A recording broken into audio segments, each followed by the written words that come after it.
Hello, welcome back to the channel. It is your amateur Canadian Mace. I'm sorry, somebody said my volume on my mic was not very good. I'll try to turn that up. Let me know in the comments if the volume seems okay. Anyways, it is game day, baby. That's why I'm wearing my Vancouver Canucks jersey.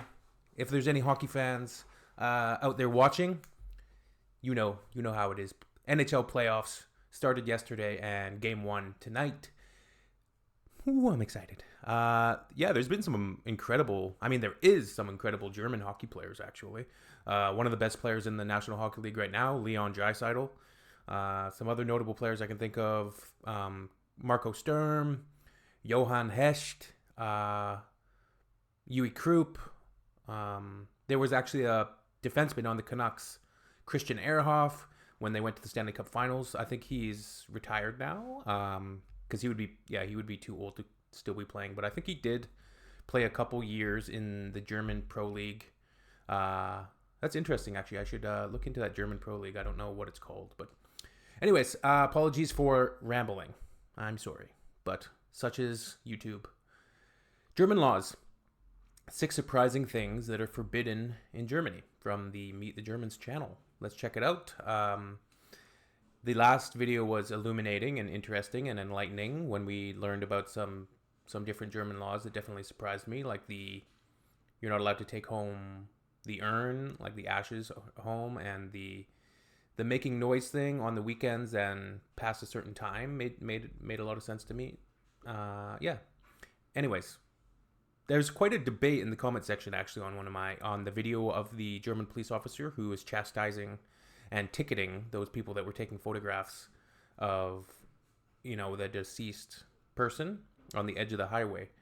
That law totally makes sense. And the reason that law is there, because they're not just disrespecting this person and their dignity, but they're also creating a traffic hazard. They're also using their phone while driving. There's like a whole bunch of things.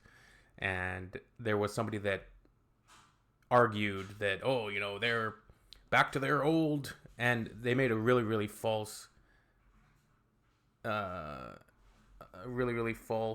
equivocation and said like, they're back to their old Nazi ways and something like that. And it's just a very, very stupid thing to say. Probably a Trump voter. All right. I'm just kidding. I don't know why I said that. Apologies times 2. For rambling.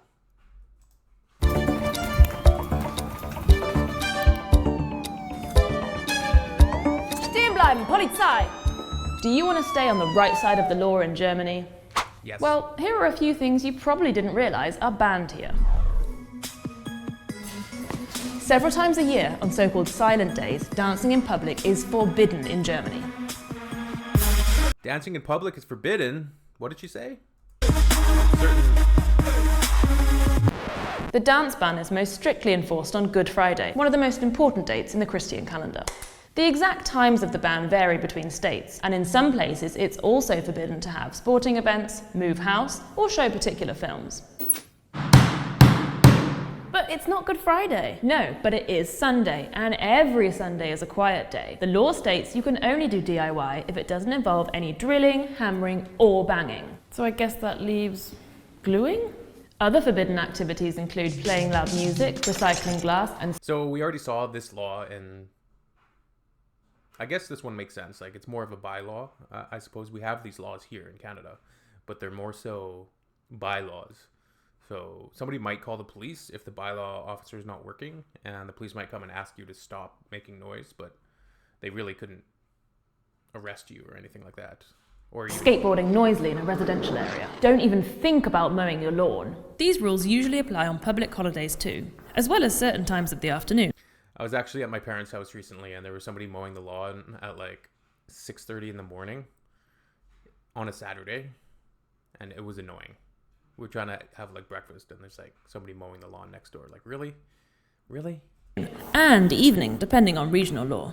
Ganz einfach. In Germany, it can really pay to hold your tongue. Insulting somebody can land you a hefty fine or up to 1 year in jail. Here are some examples from real court cases. Bekloppter. Sticking your tongue out at somebody, you got fined? That's crazy. Dir hat wohl die Sonne das Gehirn verbrannt. Am liebsten würde ich jetzt Arschloch zu dir sagen. Spinner!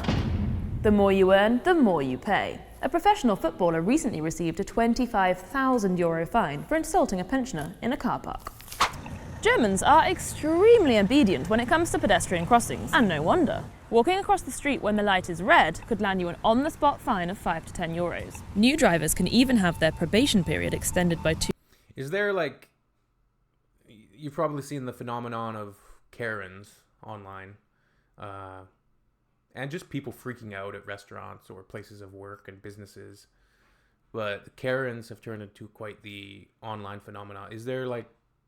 I'm just curious, like how do they enforce this law about insulting people?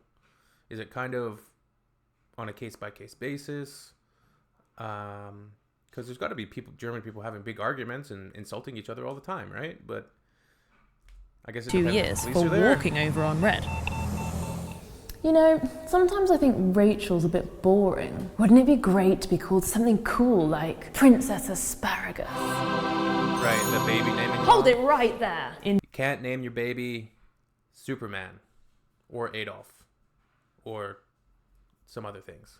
In Germany, you can only change your name if you have a really, really good reason for it. Like no one can pronounce it, or it causes you psychological distress. When getting married, only one partner can take a double-barreled surname. And when naming your children, there are various legal precedents too. Like, well, the name must be easily recognizable as a first name. So that's why there's not very many baby Mullers or Schneiders running around here. No names that will be harmful to the child in any way. Fair enough. Up until 2008, the name also had to make it clear whether the child was male or female. But Oh, they're changing that. I was just going to ask, like, that would be a tough one with all of the debate nowadays over trans issues and things like that. That's not the case anymore. Let me hear you say 21st century, but titles like Lord or Princess are still out. Oh, man! Step away from the sponge. What? I'm not even allowed to wash my own car in front of my own home? No, but with good reason. The water containing dirt, grease and cleaning chemicals can make its way into the groundwater and eventually into rivers and lakes. Save yourself a possible fine of thousands of euros and head to a professional car wash. They'll have to comply with strict rules when disposing of the water. So what do you reckon? Huh. That's actually really interesting because obviously people wash their vehicles here in Canada all the time and you'll see the water just making its way into the drainage of the city. And yeah, I never thought about that. All of the chemicals that are in the soap and the dirt and grime that's on the vehicle. Have the Germans gone too far, or do you love a good ban? Comment below. All right.